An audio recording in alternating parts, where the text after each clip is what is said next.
Fie-toi à lui et laisse-le guider. Carmela, Seigneur, ne m'abandonne pas, mais si tu vois que j'abuse de tes dons, prive-m'en. Il vaut mieux sauver mon âme que me damner après avoir reçu tant de grâce.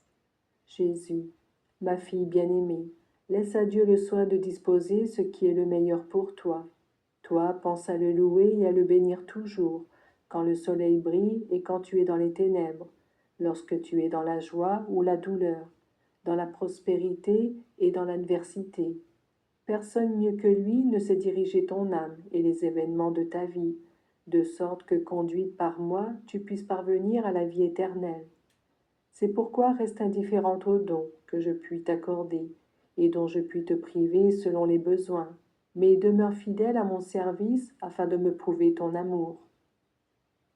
Un fils doit aimer son père, non pas seulement quand ce dernier est auprès de lui et le comble de gentillesse, mais encore lorsqu'il est loin et caché de ses yeux, car le fils sait que son père s'occupe de lui, travaille pour lui et prend soin de tout ce qui le concerne. Sache que le meilleur des pères ne saurait faire pour ses enfants tout ce que Dieu fait pour chaque créature qu'il aime d'un amour très tendre et infini. C'est pourquoi fie-toi à lui et laisse-le agir. C'est lui qui donne et qui ôte, qui abat et relève, caresse et frappe, toujours selon les besoins. Ne sois pas attaché à ses dons, mais à lui, qui peut t'en priver pour te donner un accroissement de foi et pour mesurer ton amour. Aime-le aveuglément, ton Dieu. Il vit auprès de toi et ne t'abandonne jamais. Il veut ton bien, et par amour pour toi, il se laisserait encore crucifier, quand bien même il serait que ta vie est une continuelle trahison.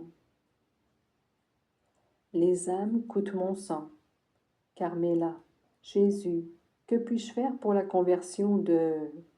Jésus, ma fille, les âmes coûtent mon sang et se payent par le sang.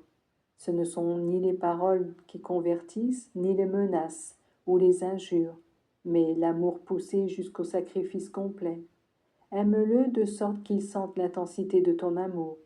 Rappelle-toi que c'est dans la patience et l'endurance que non seulement on possède son âme, mais encore que l'on domine celle des autres.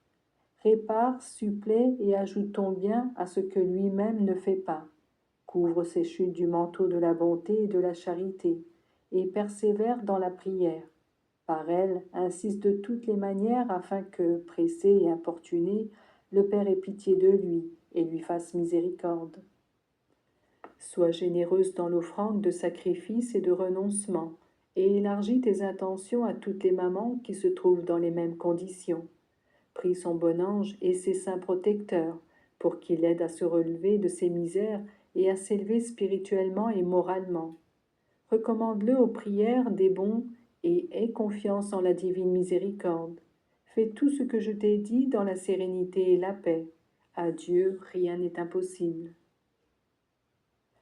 Mon amour miséricordieux, mes enfants, dites-moi qui plus que moi a intérêt à vous accorder ce que vous demandez. N'êtes-vous pas mes missionnaires et les auxiliaires de mes ministres? Ayez foi et confiance. Ayez cette foi inébranlable qui demande à tout instant l'avènement de mon royaume, dans la réalisation de la sainte volonté de Dieu. C'est moi qui vous bénis et vous protège, qui vous aide et vous ferai le chemin. Faites connaître à tout le monde mon amour miséricordieux, qui, pénétrant dans les cœurs, augmente la grâce, ôte le péché et fait vivre en Dieu dans la joie et l'humilité. Toute œuvre qui doit mûrir a besoin de sacrifices et de larmes, car elle est comme la semence qui, enfouie en terre, ne peut germer si elle ne pourrit. Vous recueillerez des fruits plus abondants de bien en cette vie éternelle, si par de nombreux sacrifices vous contribuez à la réalisation d'un plan d'amour. Je vous bénis, mes filles, et je te bénis, mère, toi qui portes le poids et la responsabilité de cette belle famille. Tout ce que tu fais et feras sera pour moi largement béni.